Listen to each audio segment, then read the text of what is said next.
This segment brought to you by SureCrop, liquid crop nutrition delivered right to your farm.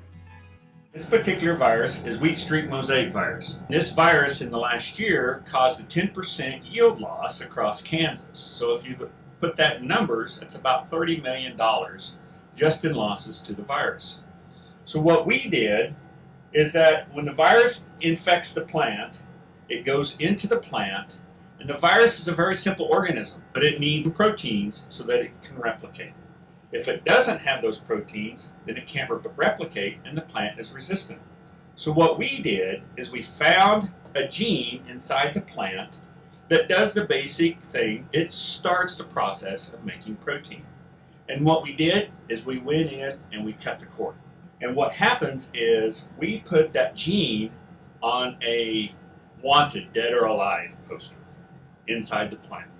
And by doing that, the plant recognizes that gene inside the plant and it chews it up. There's no protein, it doesn't replicate. So the patent itself is all about how we shut that gene off. We've tested these plants now against wheat streak mosaic virus, triticum mosaic virus, which are the two biggest ones. And we've also tested it against barley yellow dwarf. It's another virus that causes extreme losses in Kansas and in the Great Plains. And it turns out this particular technique will lower virus concentrations in the plant for barley yellow dwarf, but it also prevents wheat streak and triticum mosaic from replicating.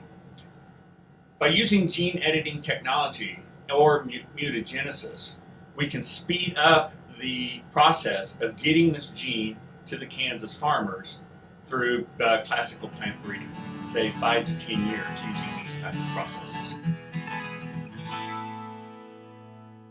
Hi, I'm Kim Mandring with Hardy Insurance. I'm here to help you with all of your farm and ranch needs. When it comes to protecting your operation and your family, you need a name you can trust at a price you can afford. Call me today or visit hardyaviationins.com.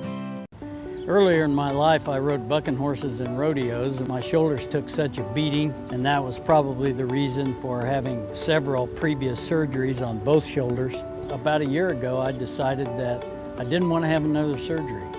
And so I contacted Kansas Regenerative Medicine, took their treatment process. It was relatively pain-free. Now, after 8 months, my shoulders have healed to the point where I think I'm probably 90 to 95% of normal.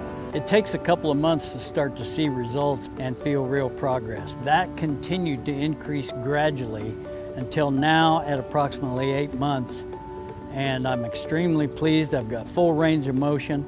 I can lift weights, I can throw, I can do a lot of things that I couldn't do without a lot of pain previously.